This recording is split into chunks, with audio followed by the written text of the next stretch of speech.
And now, record shows that 271 collapsed buildings represent 50% of a total of 541 cases in the country between year 1974 and 2022.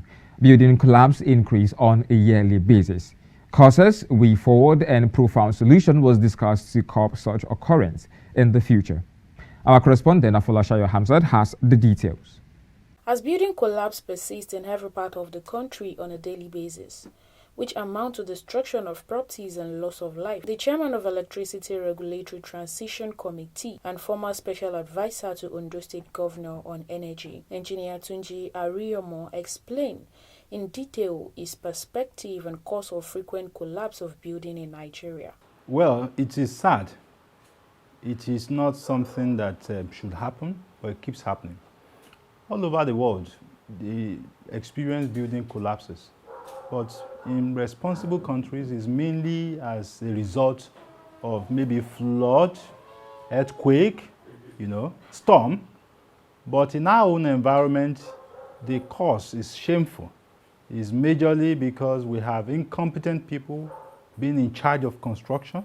We have people who take advantage and cut corners, utilizing substandard equipment. We have quacks all over the place who are not even builders, who are not engineers, but who are daily given opportunity to build for the people. So it's sad. These are basically some of the causes of building collapses in Nigeria. He then analyzed the long-lasting measures and solutions to ensure that such occurrence does not persist by stating clearly the role of individual, professionals, and government. I will not say individual, no. It is leadership. We go to government first. Government needs to be up and doing with the agencies saddled with quality control, with the practice of engineering. Those agencies must be up and doing. They must rework their strategy. Currently, in each state of the Federation, Koren has what is called Engineering Regulation Monitoring Team. I believe that if we really want to fix this, we have to change that. Koren has to now work with the planning departments of the relevant state agencies as well as decentralized authority. The law may have to be enhanced. I have stated this that the perception of Koren as a professional body is wrong in itself because the law empowers Koren to be able to investigate engineering failures. So someone that investigates and regulates is a regulator, that ranks with the likes of the NUC, etc. And that is the same perception I want even Koren officials to have.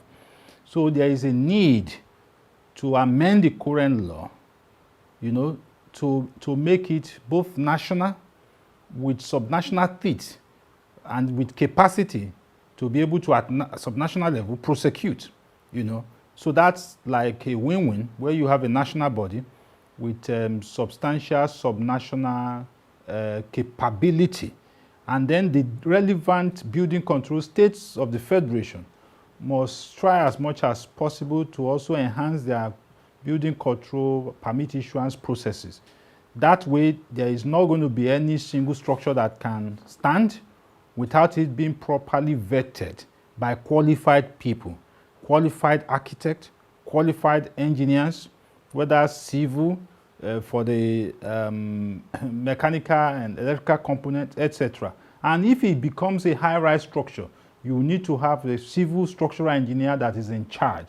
And I will also advocate that we have state as well as national database of structures.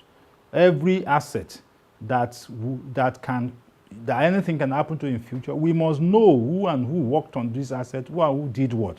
And if there is opportunity, maybe there is a requirement for maintenance at interval, it will be properly logged, So there are a lot of things we can do. Individuals may not be able to do this beyond just appealing to government. Okay, individual owners appeal to government. Of course, there is also a role individuals can play.